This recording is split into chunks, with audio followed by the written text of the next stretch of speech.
Selamat pagi para pelajar kelas 12 MIPA. Apa kabar kalian semua? Semoga selalu tetap sehat dan tetap semangat ya dalam mengikuti pembelajaran.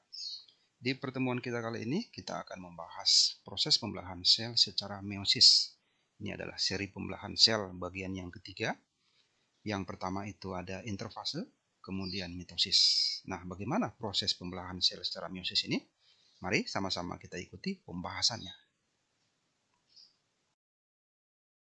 Baik, yang pertama kita akan coba lihat dulu apa perbedaan yang mendasar antara pembelahan sel secara mitosis dan pembelahan sel secara meiosis.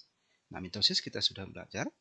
Dalam satu siklus pembelahan mitosis, ya, dia hanya satu kali membelah, sementara meiosis dia dalam satu siklus dua kali membelah.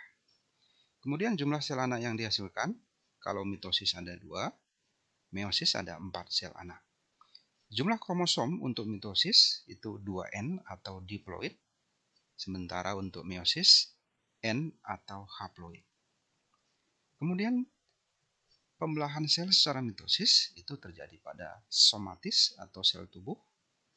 Meiosis terjadi pada sel gonad atau sel kelamin.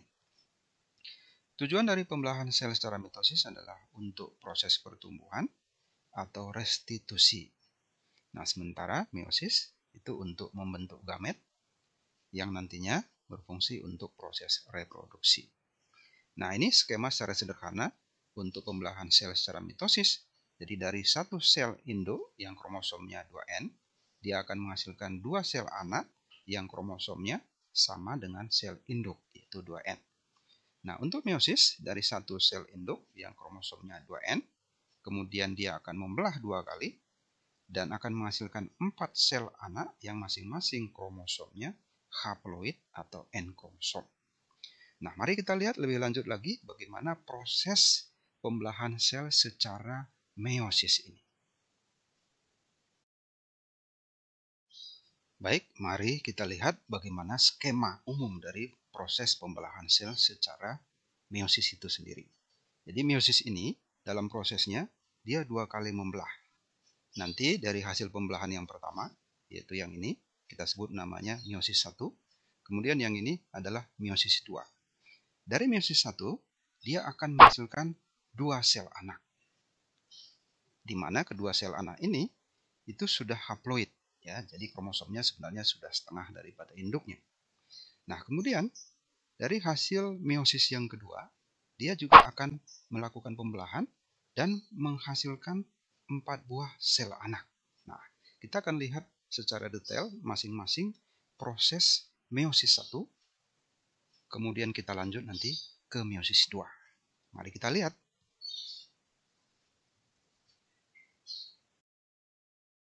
Baik, mari kita lihat bagaimana proses yang terjadi pada meiosis 1.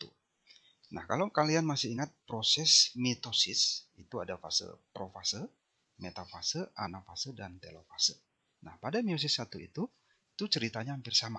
Hanya saja di sini fase-fasenya kita buat namanya profase 1, meta 1, ana 1, dan telos 1. Nah, mari kita lihat masing-masing fasenya secara detail bagaimana proses pembelahannya. Oke, mari kita lihat proses yang terjadi pada profase 1. Nah, pada profase 1 ini ada beberapa hal yang menjadi ciri khas. Yang pertama, memasuki profase 1, sel yang tadinya bulat berubah menjadi sferis atau lonjong. Jadi kalau kamu lihat selnya ini dia sudah mulai berbentuk lonjong ya. Kemudian membran inti mulai hilang. Lalu terbentuk sentriol. Nah, ini adalah sentriol. Ini satu sering juga disebut namanya bintang kutub yang nantinya akan bergerak ke kutub yang berlawanan. Lalu dia akan membentuk benang spindle atau serat gelendong.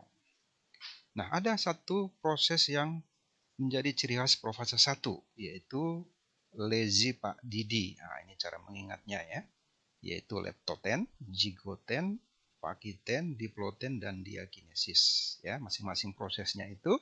Leptoten itu adalah proses benang-benang kromatin yang tadinya halus, kemudian memadat dan memendek membentuk kromosom. Kemudian pada zigoten, kromosom akan berpasangan-pasangan yang kita sebut namanya pasangan homolog, sering juga disebut namanya bivalen. Kemudian pada pakiten, kromosom homolog tadi akan membentuk duplikatnya masing-masing, sehingga terbentuklah apa yang kita sebut namanya dengan tetra. Pada fase diploiden, kromosom-kromosom homolog akan saling bergerak, bisa mendekati, bisa menjauhi, sehingga ada kemungkinan lengan-lengannya saling bertumpang tindih yang kita sebut namanya chiasma. Ya, dalam proses ini besar kemungkinan bisa terjadi crossing over atau pindah silang. Pada fase diakinesis, nah di sini sel siap untuk memasuki fase berikutnya, yaitu metafase 1.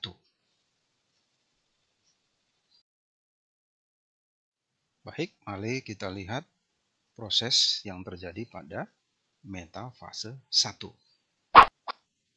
Nah, pada metafase 1, di sini ada ciri khas, yaitu benang spindle ini akan terlihat semakin jelas dan akan menggerakkan kromosom. Ya, ini adalah kromosomnya. Ini benang spindle.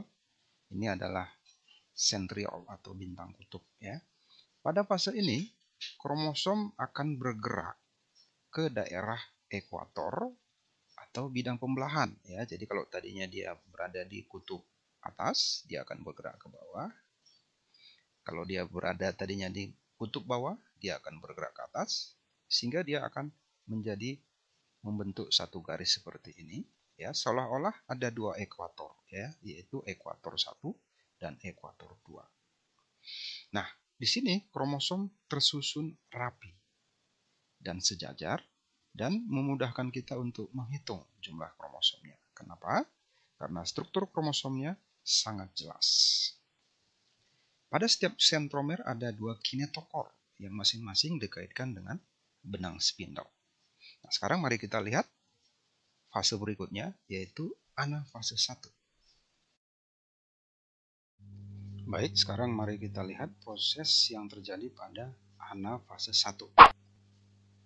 Nah, pada anafase 1, kromosom yang tadi berbaris di ekuator, sekarang dia akan meninggalkan ekuator dan bergerak ke kutub yang berlawanan. Jadi satu ke utara, satu ke selatan. Nah, di sini benang spindle akan memendek. Jadi ini akan memendek ukurannya untuk menarik kromosom ke kutub yang berlawanan. Jadi di sini kromosom akan bergerak ke kutub yang berlawanan. Ini menjadi ciri khas dari anafase 1. Dan di sini mulai terjadi proses karyokinesis, yaitu proses pembelahan inti sel, sehingga nantinya sel akan dihasilkan 2 dan masing-masing ada inti selnya.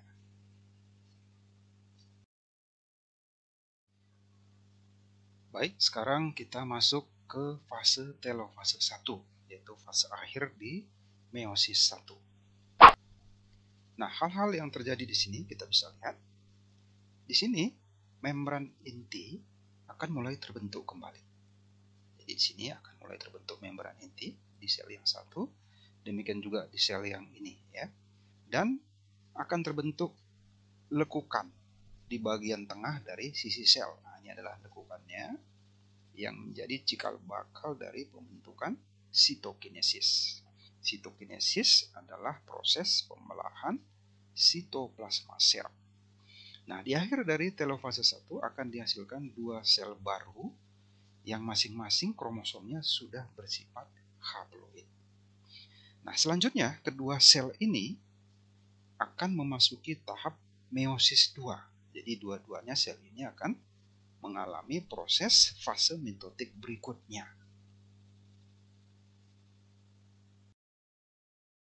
Oke, baik, mari kita lihat bagaimana proses pada meiosis 2. Ya, pada meiosis 2 ini hal-hal yang terjadi akan lebih sederhana, namun akan tetap mengulang proses-proses yang terjadi pada meiosis 1. Untuk lebih jelasnya, mari kita lihat pada fase yang pertama, yaitu profase kedua.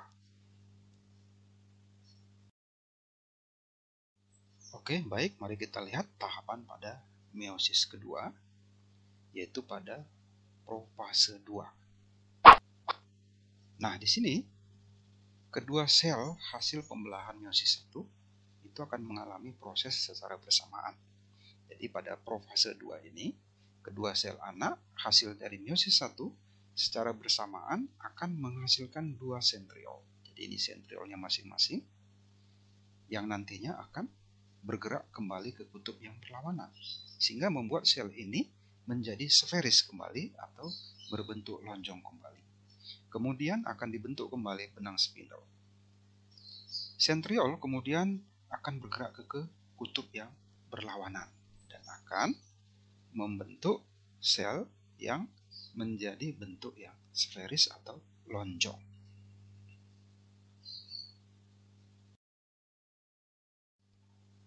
Baik, di sini akan kita lihat proses yang terjadi pada metafase 2. Nah, di sini kedua sel tadi yang sudah membentuk sentriol, kemudian membentuk benang spindle, kedua sel ini akan kromosomnya masing-masing akan bergerak ke ekuator. Nah, ini adalah ekuator 1, ini ekuator 2 ya. Jadi ada dua ekuatornya di sini karena ada dua sel ya.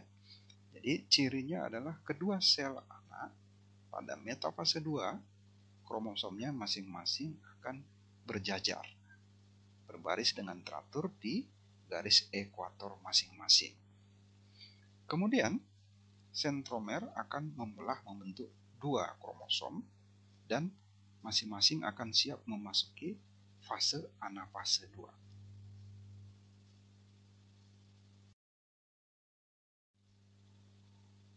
Nah, sekarang kita lihat fase anafase 2.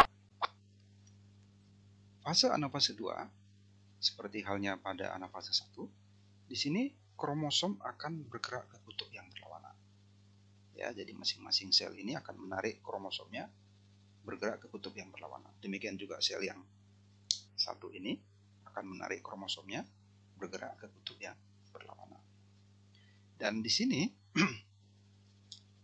masing-masing sel akan melakukan proses karyokinesis atau pembentukan sel inti yang baru, sehingga nanti akan dihasilkan masing-masing dua sel dan masing-masing memiliki inti ya. Jadi di sini pada meiosis ini yang menjadi ciri utamanya adalah dia dua kali melakukan karyokinesis ya, yaitu pada anafase 1 kemudian pada anafase kedua. Nah, sekarang bagaimana proses pada telofase 2?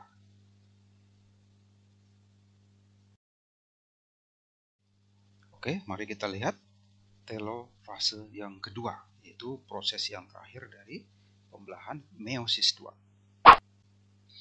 Nah, hal yang terjadi di sini itu akan terjadi pembentukan cekung sitokinesis, yaitu yang ini pada sel yang satu, demikian juga pada sel yang lain akan terbentuk cekung sitokinesis dan akan membentuk pembelahan sitoplasma ya, sehingga nanti akan menghasilkan 4 sel yang baru dengan masing-masing satu inti ya. Jadi akhir dari proses telofase 2 ini akan terbentuk 4 buah sel anak yang baru dengan masing-masing kromosomnya separuh dari kromosom sel induk atau bersifat haploid.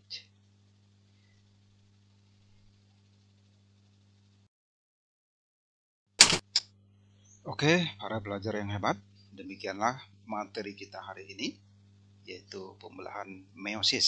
Silakan kalian ulang-ulang kembali supaya bisa memahami materinya dengan baik dan tentunya nantinya bisa diterapkan dalam menjawab soal-soal. Bila ada pertanyaan, silakan di komen dan saya akan segera memberikan respon. Terima kasih, salam sehat selalu dan tetap semangat.